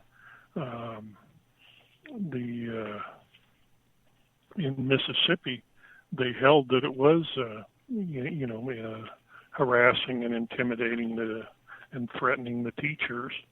And in that case, they concluded that the conduct was subject to First Amendment, or was not protected by the First Amendment and subject to censorship. So the expelling or suspensions in Mississippi were upheld. So it's kind of an interesting question to me, and I'd love to hear your thoughts on it. How would you look at the? I think it's absolutely ridiculous. You know what? When you start, when you talk about kissing, I mean, you talk about an innocent thing. And so if they said that about a teacher, it seems to me they're looking at the student, they're looking in the wrong place, for Pete's sake. Who actually is supposed to be protecting the student and setting the standard and keeping the rules? And I don't see that as a First Amendment right. If the First Amendment right is, if they ask you a question and you answer it honestly, I don't see that as a First Amendment issue. And I certainly don't see that as vulgar and horrible. The student, I think then by saying yes, they should have investigated and said, is there any truth to this thing? Find out where the fault is at. Was there really any threat against the teacher, or was it the other way around, or was it actually something that was done cooperatively between the two of them? But this idea of taking it to a constitutional area when it's actually a school infraction, I don't even know how that even got before the board unless there was some substantial proof that something actually took place. Yeah. Well, the other allegations in Minnesota are, as a part of the civil suit that's now involved in, is that it wasn't just this guy, but that area had a pattern of engaging in these kind of behaviors with the students. The one in Mississippi, I mean, do you see a rap song as a threat or not? You know what? I don't personally care for rap, and because I don't like the language, and I just don't. I grew up in a different era, right, with bebop and stuff like that. However, I think it can be quite vulgar, some of the things that they say, but I don't think it should be censored. I think that there is a place for it, and I think that they have a right to do it. And if you don't like it, then turn off the radio or don't go to the performance. Yeah. That was kind of my feeling on it. I mean, I didn't see it because it was in this song communication medium as being something that would actually advocate violence or actually be a threat against these particular coaches down in Mississippi. Yeah. But the surprising thing, or not surprising, but I think the lesson to be learned from both of these cases is the courts are allowing the school districts to take action against students that post things outside of the school classroom. Yeah, and so what they're doing, I mean, basically, it looks like they're actually policing the social media, and I don't even know to what extent that the school should be doing that. I think that's a thing for law enforcement. If you're talking about, demeaning somebody or defaming somebody, lying about somebody like that or ruining their reputation, I think it's a police issue, not a school issue. And the school, I think, is just way off base here. Yeah. But, the courts are allowing it. Yeah, and I don't understand why. I don't understand why. Is it because the courts are saying, hey, we got enough to do, let's let the school handle it? No, the standard of interfering, interfering with the school atmosphere, I think they're taking such a strident approach of how we got to keep the lid on this, anything that's doing that. And, we have things like Columbine, and, the other things that actually resulted in some very bad things, that we have a paranoid society where we're going to allow the schools deal with this stuff immediately. And, here's one. School administrators must be vigilant and take seriously any statements by students resembling threats of violence, as well as harassment and intimidation posted online and made away from the campus. I think that when it's away from campus, it's no longer a school issue unless it's, between the students. If we're relating this social bantering to maybe a social bullying, then I can see where somebody's got to take some action there, and maybe that is, or maybe it isn't the school, depending on what the circumstances are. There has to be some kind of a tool that's set forth to handle that. But because I don't agree with bullying, and I don't agree with defacing people or ruining their lives, because you can do that so easily. The social media hasn't all been advancement. There's been some bad parts to that, and I think we've seen that with these young girls that do these stupid things, these sexting and that kind of stuff. And they think it's only going to go to their boyfriend, and then the boyfriend puts it on the social media, and then the social media puts it in the world, right? Yeah, well, exactly. It just explodes all over the place. But as you read these cases, it looks like there is support for schools to almost, like you say, become the social media police. Yeah. And I would just say, for those of us that have kids out in the school area, or you got to be vigilant with what your kids are putting on that internet, because them being innocent, goofing around, can still even result in expulsion and suspension. Yeah, absolutely. Hey, David, give out your contact information. We're going over. Okay. I can be reached at 909-945-5000, and the website is www.lawbbg.com. Hey, David, thank you. Go out, catch lots of fish. You were cheated out of it last week, even though I know that you've got tremendous memories to bring home with you. But other than that, go out, catch some fish, and have a wonderful weekend.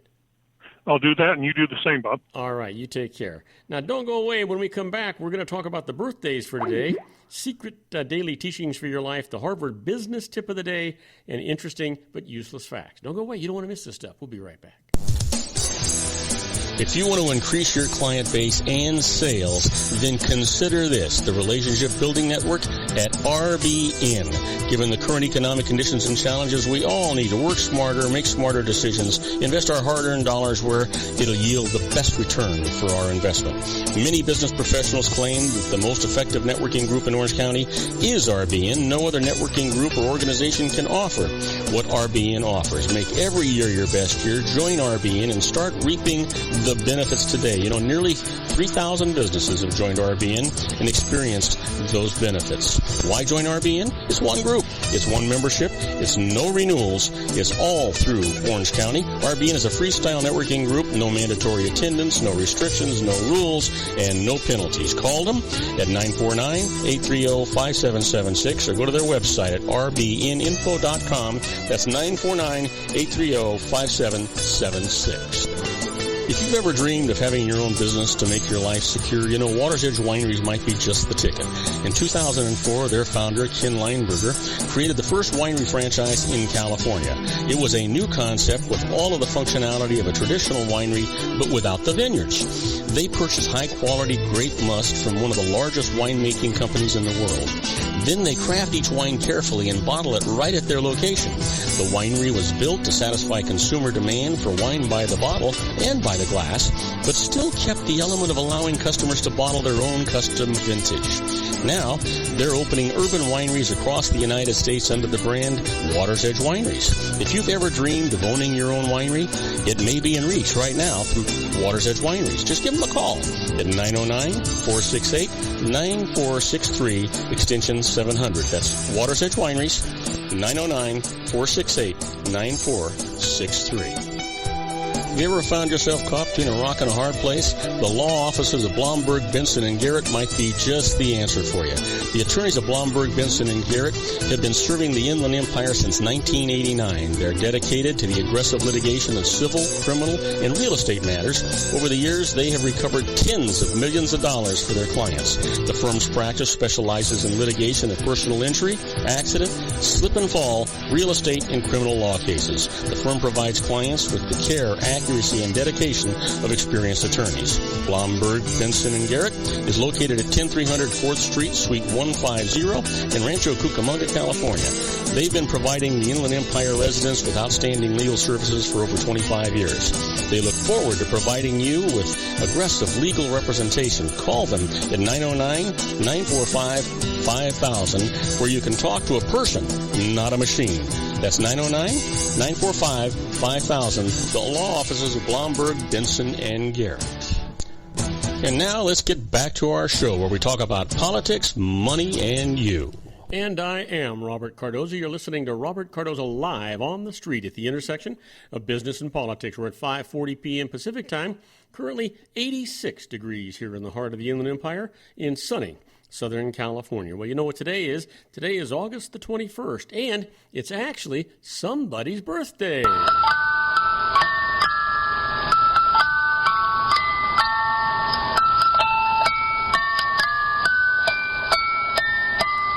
Okay, here's somebody we all know. He was born in 1936, died in 1999.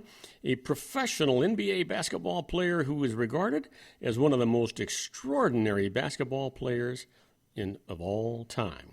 Happy birthday, Wilt Chamberlain. And here's somebody that we all just kind of whistle at when we go by.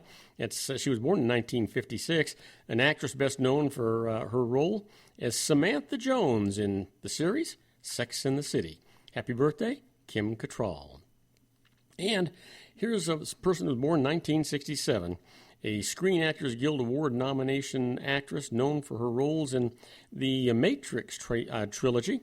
Happy birthday to Carrie Ann Moss. And you know what? Let's talk about what happened today in history. Well, I can tell you that in 1878, the American Bar Association was actually founded. And in 1911, the Mona Lisa is stolen by a Louvre employee in Gay Paris. Well, also in 1959, President Dwight David Eisenhower signs an executive order proclaiming Hawaii the 50th state of the Union. Wow. Can you imagine? You know, if you think about it, not that long ago, 1959. It is and it isn't, right? So how about this? Our quote for today comes from Brad Ramsey. Brad says, "There are two different kinds of people in this world.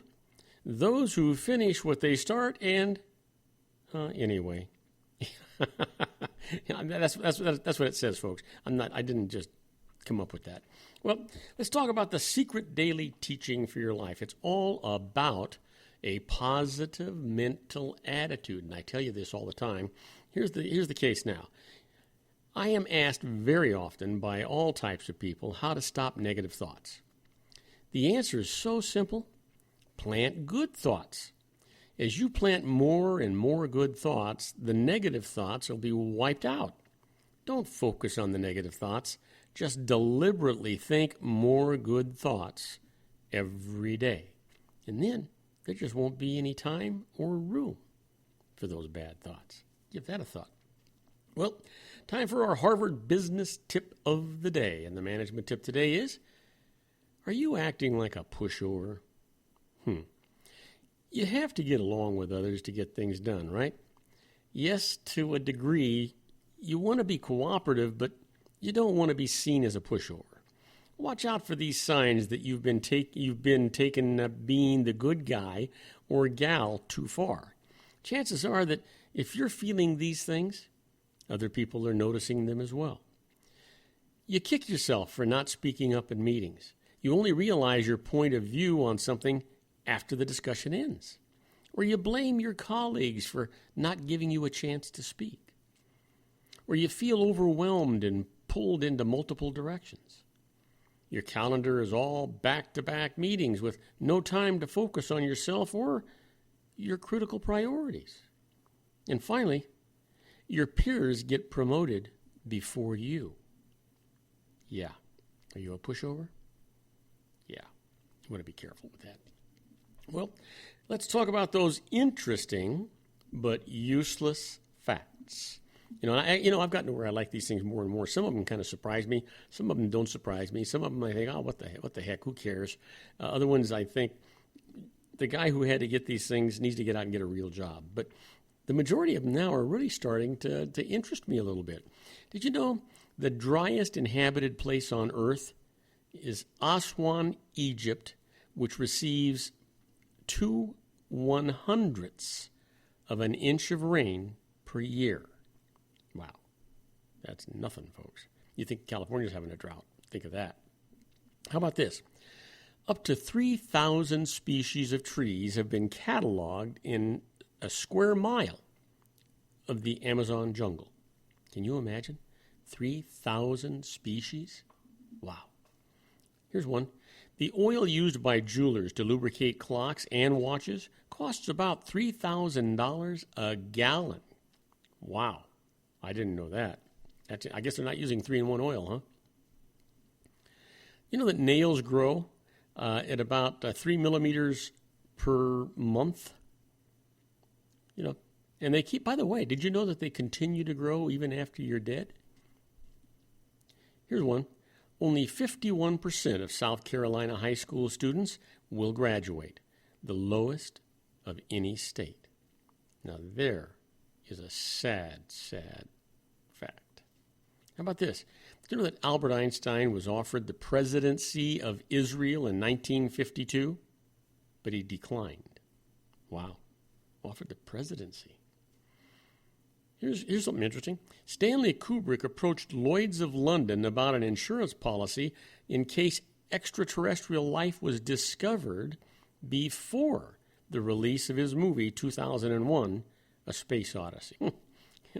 It takes all kinds, right? Did you know that a horse has 18 more bones than a human being? I didn't know that. I don't know that I care. But I didn't know that. How about this? Did you know that 15% of Americans secretly bite their toes? I didn't know that either, and that's a high percentage. Besides which, can you imagine what great shape they must be in? Maybe they're talking about babies.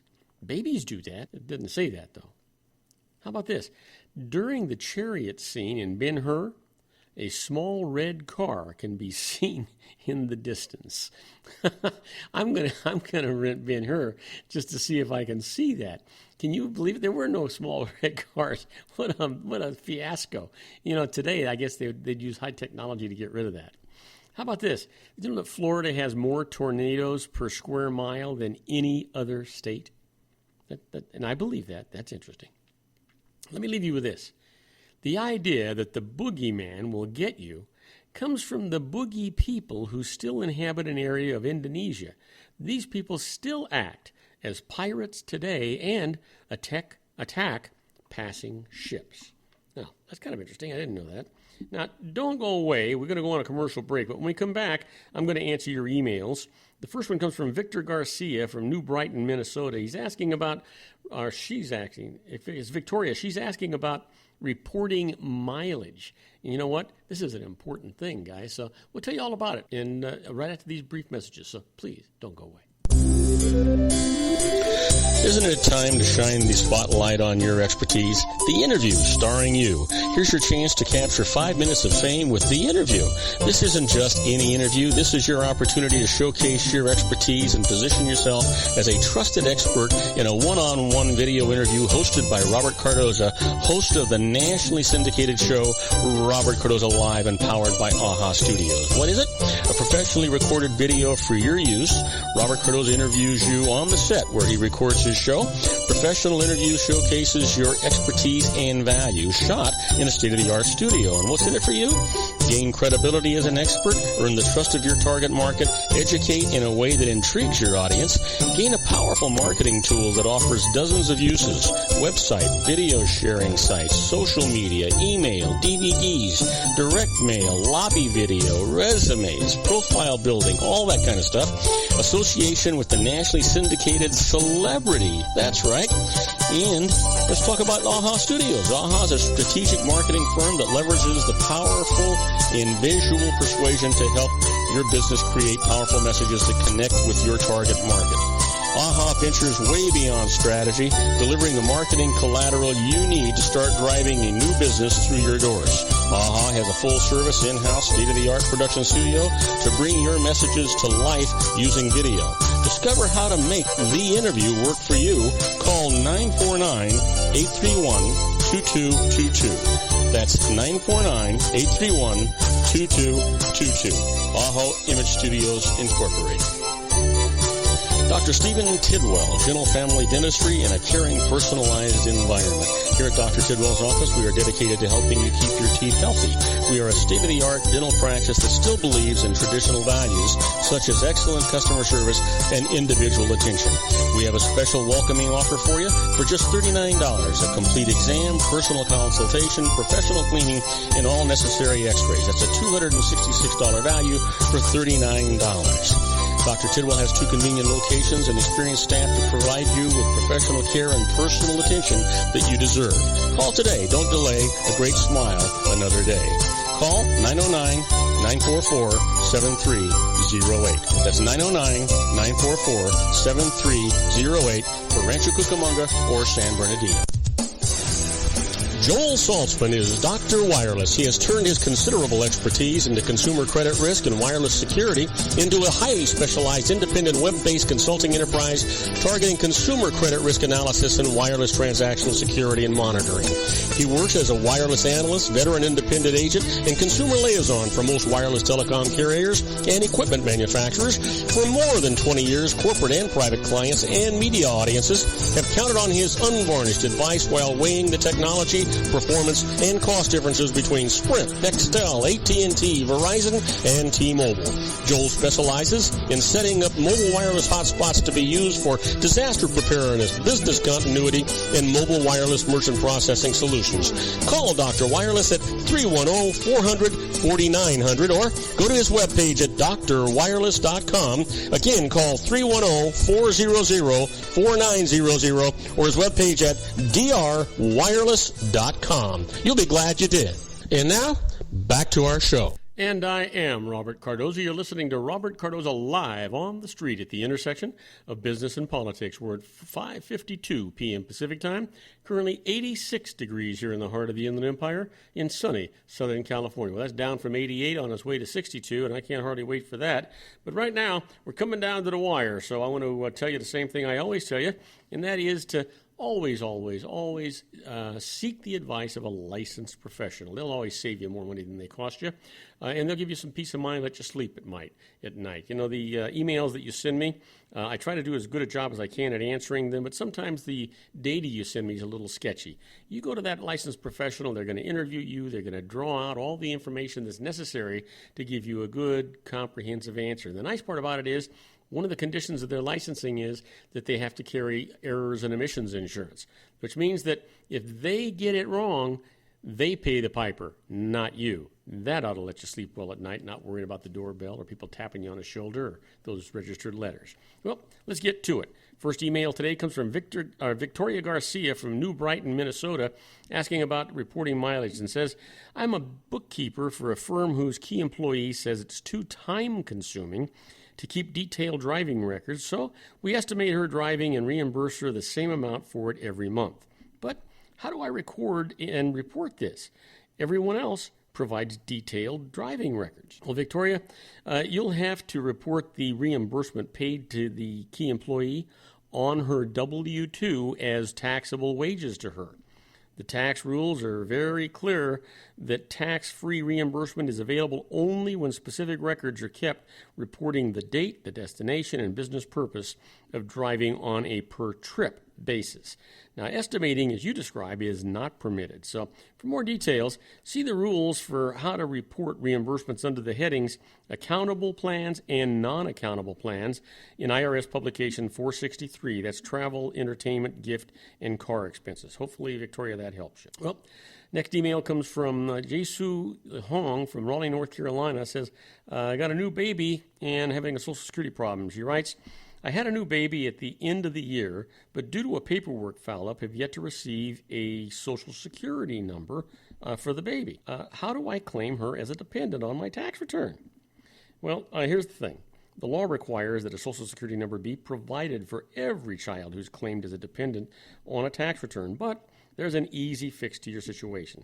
Prepare your return just as you always would do otherwise, but if you don't get that Social Security number, let's just say by April the 15th, which we know is gone, file an extension with an accompanying payment if there's a tax due.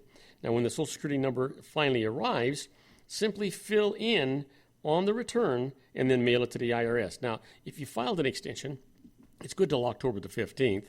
If you get past that, file the return without the Social Security number or the dependent, and then when that Social Security number comes in, just file an amended return, and you'll be just fine. You won't have any problem.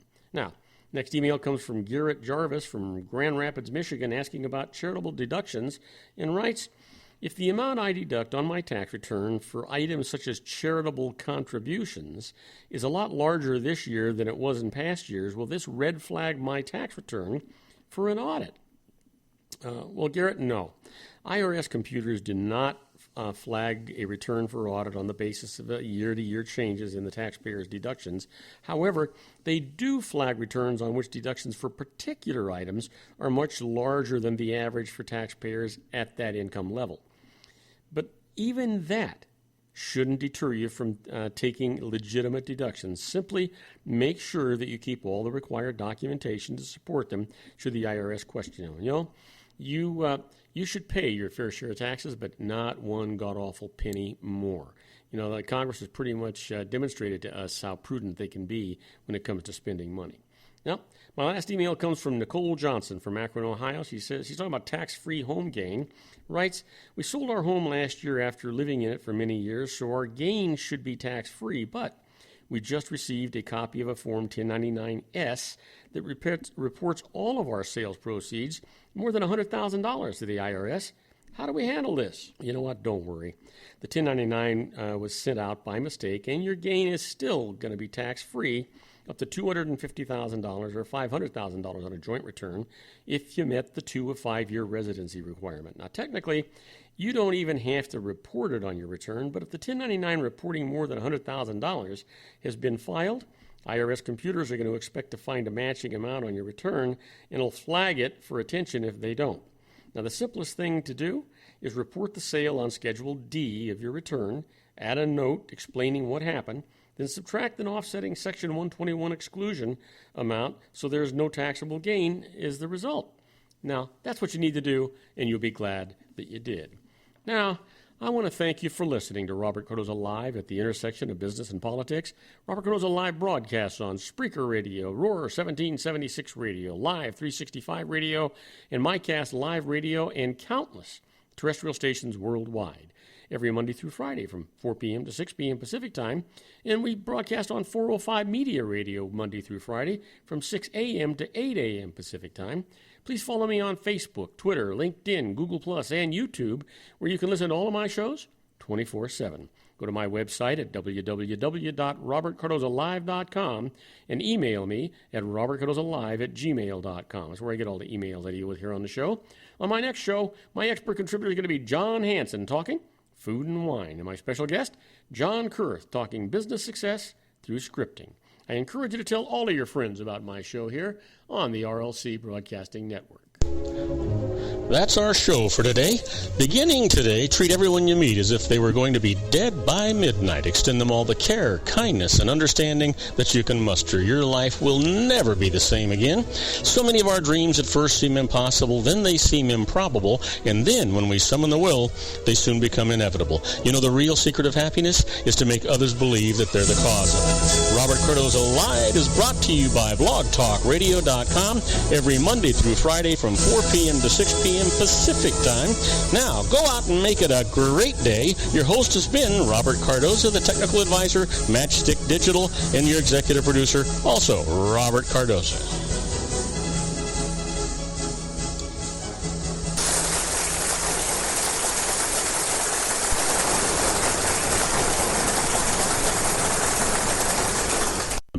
Okay, everybody, that's a wrap. I hope you enjoyed today's show as much as I enjoyed producing it for you. Don't forget to join me again on Monday for another installment of Robert Cardoza Live on the street at the intersection of business and politics. In the meantime, stay safe, stay happy, have a wonderful weekend, and good night, everybody.